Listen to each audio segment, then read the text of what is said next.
Hello, vinyl community. My name is Kevin, and this is gunjeongayo. My channel predominantly deals with Korean music from the 70s, 80s, and 90s. I will upload albums, A-sides, B-sides, and then occasionally throw some mix sets up there too. This is my first time participating in a vinyl tag, so I'm excited to hop in with the Vinyl Tag 2024. I'm going to jump right into the questions. So the first question is the favorite record that I purchased in 2023. My answers will be a little bit focused on the Korean side of things, but in some cases I cannot answer with a Korean record.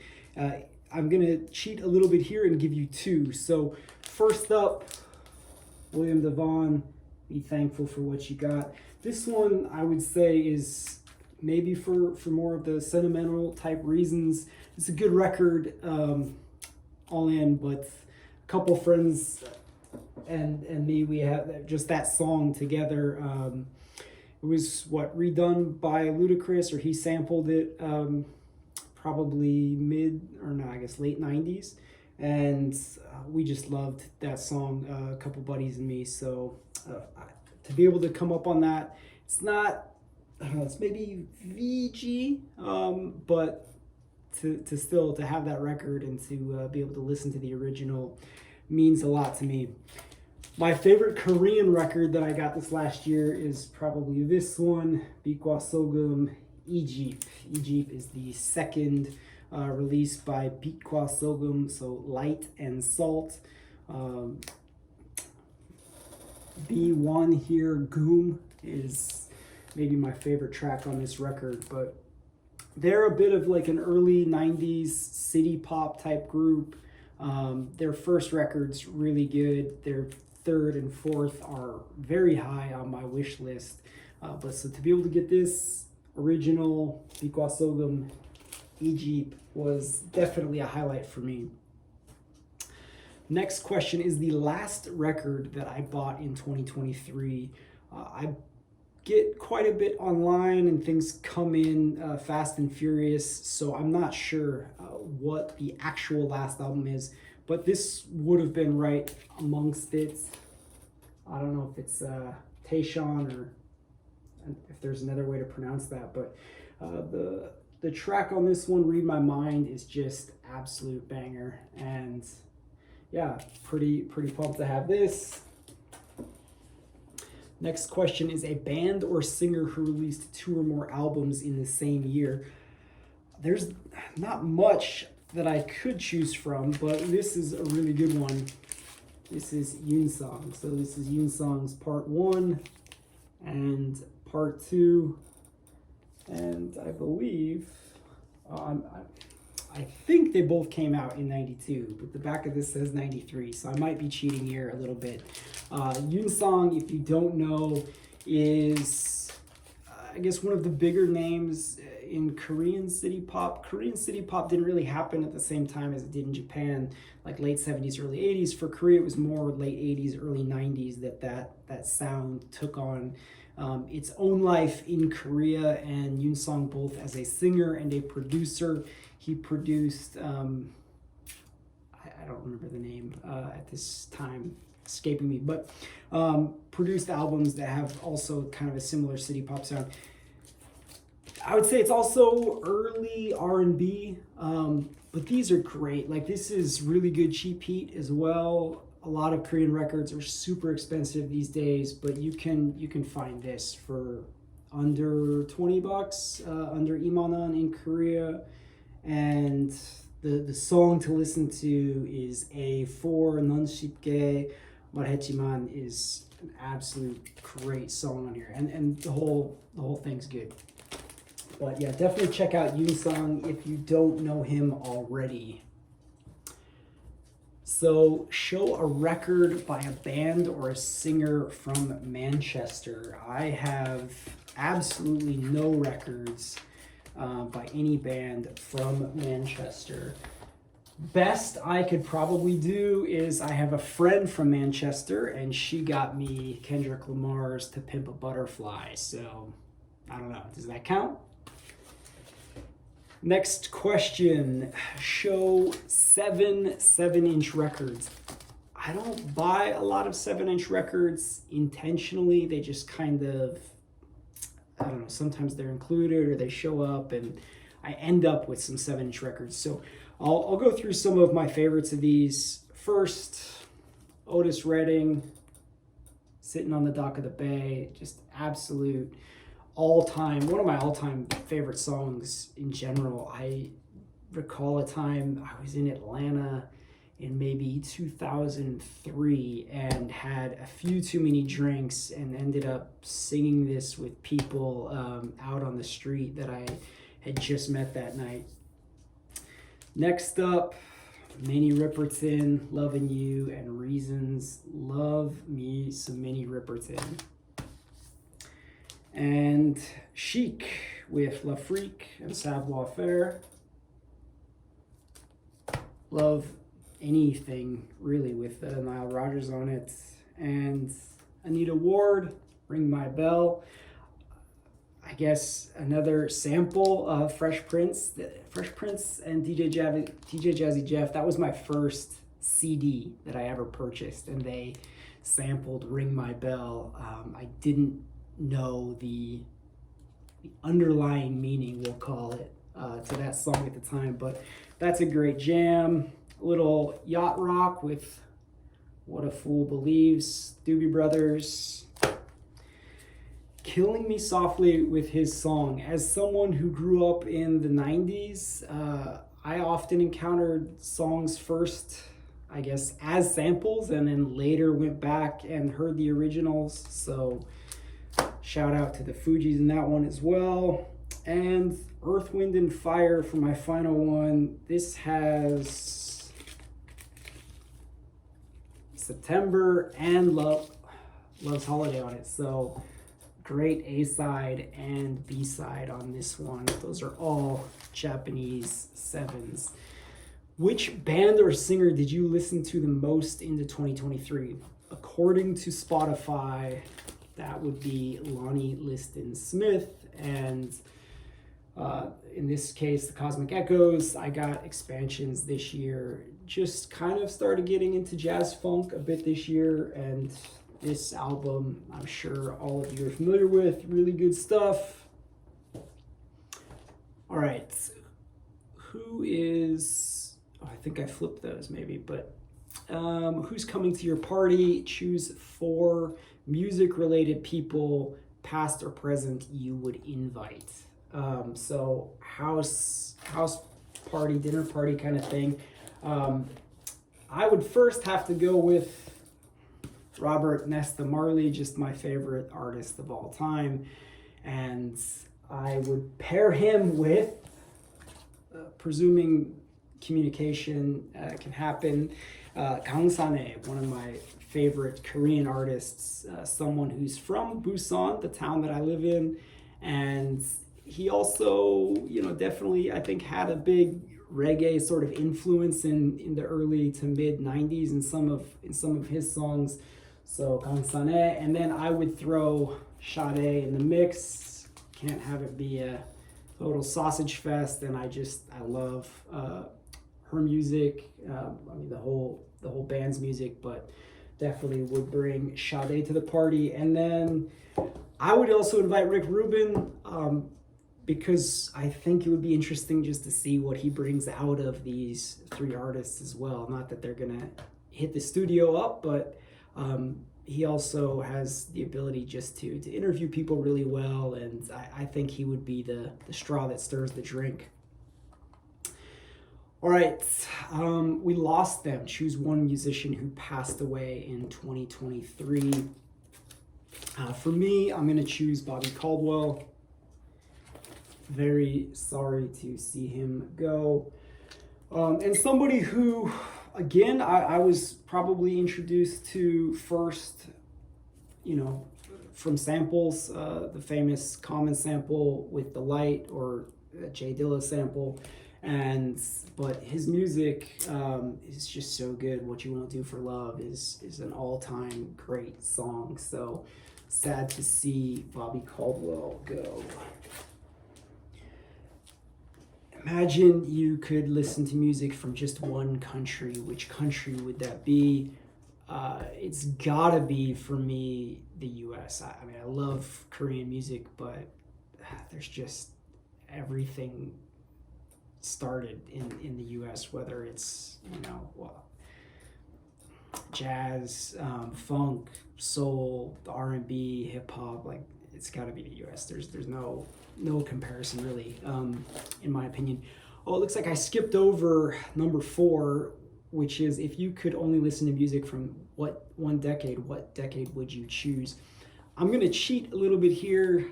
I'm gonna say from 1983 to 1993 because that's 10 years. 10 years is a decade, right? So 83 to 93, that lets me get some like boogie type stuff in the early 80s into stuff like Sade, and then into maybe some acid jazz and early golden, or maybe I don't know if that's golden era, but early 90s hip hop is just so good, and Korean music in the early 90s is amazing as well. So yeah, I'm going from 83 to 93. All right, next up, name 3 vinyl community channels you discovered in 2023. I'm relatively new to the vinyl community, so the people that I discovered are maybe more well known. First one for me would be 6-inch Pianist. Don't want to mispronounce any part of that. With 2.25k followers. I love his videos and just the introduction he gives me to a lot of music. Following that would be Needle Groove Vinyl. I always interested in exploring more on the jazz side of things, and so just the music he shares is really interesting to me. And the third one would be Fat City Vinyl at 1.79k. Really digging into reggae music and helping educate me further on that. So those would be my 3: 6-inch Pianist, Needle Groove Vinyl, and Fat City Vinyl. Show a record you bought when you were a teenager. I listened to my dad's records as a teenager. I did not purchase any records myself as a teenager, so the closest I can get, I would probably be, I don't know, 19 or 20, with Commons Like Water for Chocolate, containing the previously mentioned sample of Bobby Caldwell. And yeah, it's cheating a little bit. I was probably in my early 20s when I picked this up, but I'll go with Common on that one.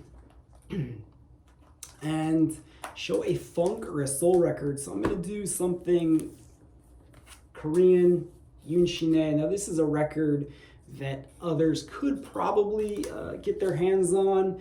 It was put out by Beatball, but also distributed by Light in the Attic. And this is, I don't remember what year this came out. Let's see, 2021. So it's possible that people internationally could get their hands on this, but really good Korean funk. I mean, this is an absolute treat to listen to. So check that out, Yoon. See, a record you think everyone has, and then a record that you think nobody has. A record I think everybody has is Gets Gilberto. At least if they have jazz music, they probably have this record, and it's because it's just really, really good. So maybe it sounds kind of basic, but I think that's the records that everybody has, are the ones that are just solid all the way through. And that were probably also really popular at the time and printed a lot of copies, right? So a record that nobody has, for me, this is, you'll see, not even a real cover. This is just me printing out a cover. But this is Kim Chu-ja, a Korean, let's call her funk artist. And this came out in November of 1970. And this is her Christmas album. The backside of this is Hyun, who I will talk about in a second, but this has songs such as Goyo Han Bam, Silent Night, Jingle Bell, and White Christmas. So a lot of traditional Korean, or I guess Western Christmas songs, but sung in Korean. And this is an unbelievably difficult record to find, which is why the copy I have doesn't even have a proper jacket. And it is a little bit beat up, but it's still really enjoyable to listen to around this time of year. Okay, the favorite video, no. She's Great, a record by a female artist you bought in 2023. I actually got this in the last days of 2022, so cheating a little bit again, but Sonjie, just to put more people onto her. Early 90s, a little bit of a city pop, R&B type feel to it, and yeah, a lot of Korean records are, you get a huge mix of the type of music throughout the whole album. There's going to be ballads, there's going to be faster dance type songs, and so it's hard to find, for me, Korean records that I like the entire way through, but there are some really good tracks on here, and I would recommend you checking that out. All right, next, 16, the favorite video you posted on your channel in 2023 and the favorite one you watched on the VC. For me, I really just upload A-sides and B-sides of Korean records. I do have a few videos that I've put up that are like mix sets, and I try to do my mix sets like by a year. So let's say 1989 or 1990. What are a bunch of songs that came out that year? My DJ skills leave a lot to be desired. I'm still working on mixing, but if you would enjoy kind of checking out, sitting down and listening to what would the radio maybe have sounded like in 1990, that's what I try to do with some of those mix sets. So hopefully I'll get another one of those out in sometime late January.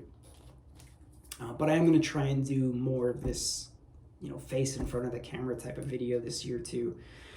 Kind of a goal for 2024. All right, next, show me a record. Oh, my favorite videos I watched on the VC would be any of the guys that I mentioned, 6-inch Pianist, Needle Groove Vinyl. I just, these guys probably share more in terms of recommendations and new music that I end up being interested in than I can get from Spotify algorithms. And so I really appreciate the knowledge and just learning about new music. And like many of you, I'm assuming I'm a nerd just for seeing covers of records. And I really enjoy that. So not a specific video, but I do enjoy that content. All right, show me a record you would describe as a 90s classic. This is Kim Hyun-chul Volume 1, his first record, and this came out, I could have tried a little bit harder apparently. This came out in 1989, so I guess this doesn't even qualify, but it's the start, his second album, his third album, both 90s records, and this is a big part of the Korean city pop sound, which was really strong in the early 90s. So whoops-a-daisies, but the song to check out on here would be Oremane. The A1 track is really solid. All right, if you could walk into the cover, look through your collection and choose a record cover you'd like to be a part of. Keyboy's Gold. So this is 1975, I believe. And yeah, I mean, I want to hang out with these guys. I'd love to know what it was like to be in Korea in the mid 70s, the music, the fashion, all of that stuff. And yeah, just hanging out with these guys seems like it would be a really good time. So Keyboy's Gold. Let's see. It's like a greatest hits. Show a record you're so familiar with that it feels like a greatest hits. This is Kim Kwang-suk's 4th album. And he has some great songs that are not on this album, but this is one of those records, yeah, no skips. You can just put on all the way through. Love every song. And thankfully, this was reissued this last year. So this came out in 2023. I believe it's a French press, but originals go for over $1,000. They're really hard to come by. One of the most sought after records in the Korean vinyl community. So really happy to be able to have it on a reissue. And yeah, this is just stone cold classic right here.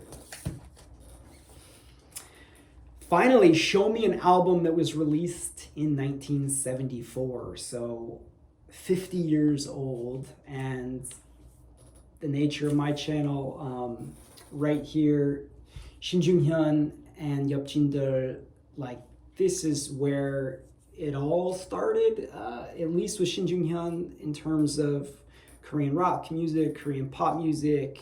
There's no one as influential as him. And so this record, which is definitely, like, I guess a little bit psych rock with funk elements, but an amazing record. This is an original copy. It's a little bit beat up because it's just hard to come by these, but yeah, I'm really grateful to have this in my collection. And if you don't know this record, this definitely translates across boundaries and borders. This is really, really good stuff. So Shin Jung-hyun and Yup Jin-deol with their 1974 release. All right, well, that is it for me. It was fun. Thanks to Rob Walker for putting this on, and hope to see you guys more in 2024. Peace.